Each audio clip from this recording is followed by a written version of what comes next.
I honestly don't think the international community has a clue about what's going on in China. To think of China emerging as a global leader in sustainable development just couldn't be. The world is changing, we must change with it. Learn one thing, no, stop, learn something else, and do it all now.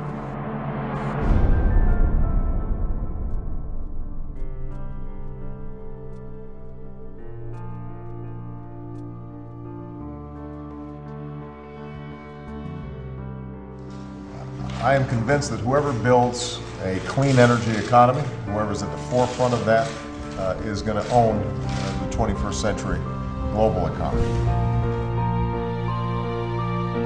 都将坚定不移地为实现甚至超过这个目标而努力。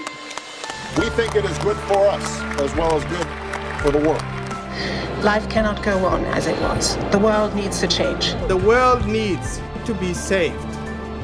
For most people, it is totally counterintuitive to think that China may take the lead.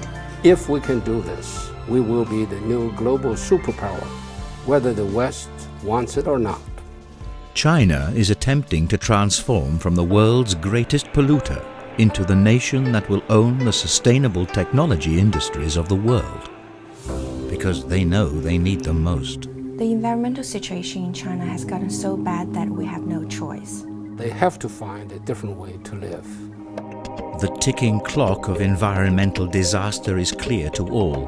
Time is already running out, and the people are being called to action.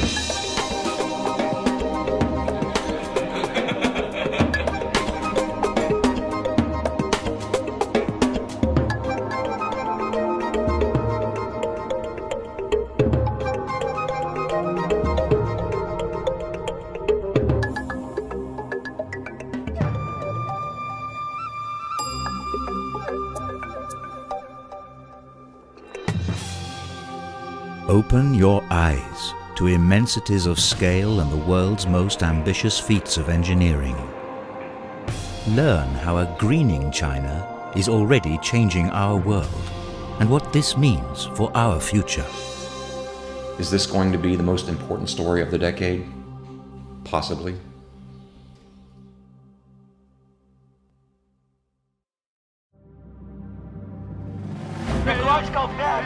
Well, that's it for the Copenhagen this time tomorrow night. Success or failure, we'll be back. In 2009, the world watched as global negotiations to curb climate change descended into chaos and accusation.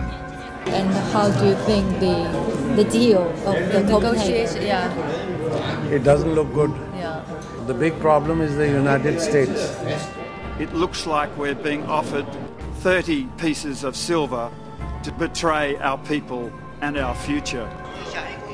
But future generations may look back on this moment as a crucial tipping point in the global balance of power. The time when a newly emboldened China walked away, deciding to solve its own problems, its own way. If you ever needed a wake-up call, just experience the air pollution in China. Our addiction is to coal, not oil. And the air we breathe reminds us of that every day. China burns nearly half the world's coal. It fuels their prosperity, and through it, their social stability. Air pollution gets so bad in some cities that people are told not to leave their homes. It's impossible. Desperation leads to innovation. China's clean energy technologies are hitting the mass market, and their most energy-intensive systems are being destroyed. Yes, they build a new coal-fired power station every week, but for every new efficient ones they build, they destroy roughly 10 old polluting ones. 因为这个地方呢是因环保而生，因环保而停。 In saving the many, China will be sweeping away the few, a price it knows it must pay.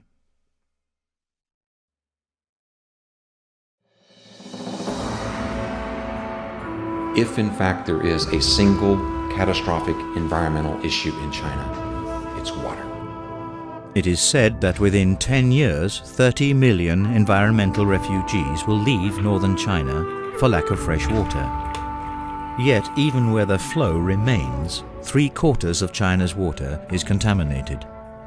With 700 million peasants depend on cheap water, government leaders cannot raise its price for fear of triggering massive social unrest, something they fear above all else. So while the mindset of plenty continues, an informed few work tirelessly to rebuild a broken hydrological cycle. Make me stand against any resistance because I believe what I'm doing is right. Evidence from deep within the Tibetan glaciers has now placed the water supply yet closer to the brink of collapse, driving decision makers to launch into some of the most astounding feats of engineering the world has ever seen, and to the fields of Africa to grow their food. Water is going to be the biggest shortage of resource in this planet, more so than energy, oil. How do you convey the urgency of the situation without making things seem so hopeless that people just want to give up? When you think about the consequences of 1.3 billion people not having enough water, it's a very, very frightening thought.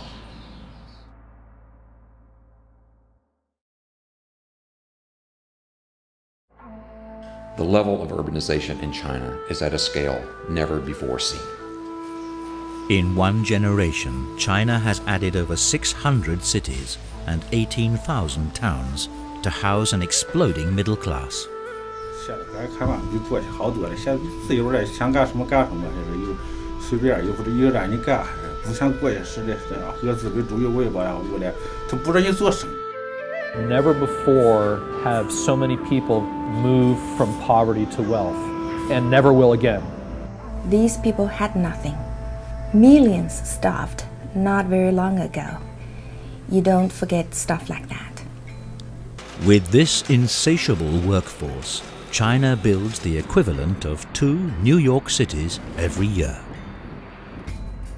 What they build now will dictate to the fundamental patterns of consumption for hundreds of years, just as it did in the West.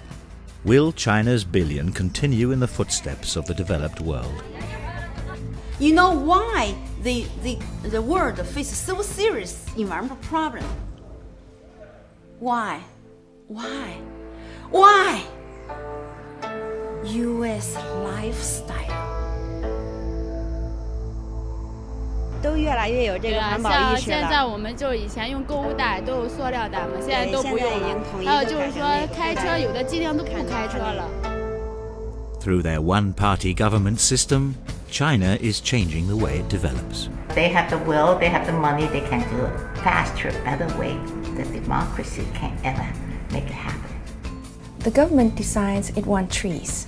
So now our people are working out how to get 30 billion trees in the ground in 10 years. Building codes that generates eco-cities, they make it happen. The untold story right now is most of the construction that we're looking at here in downtown Shanghai is going green. 那么这样子呢，就是既能够赚到钱，然后呢，社会又发展了，环境又保护了。我相信中国人不管做什么，要做什么就能做得到。中国人这么多人，是不是嘛？也不比外国的人少。说钱的话，一人出1块钱也比日本的钱多啊，对不对？ I still cannot believe what I see every day in China. I think to myself, how the hell are they getting this done? And I have no idea. There is so much at stake here. With virtually every major issue that China faces, there are global ramifications that impact every nation. If China succeeds, we all succeed. Should China fail, we all fail.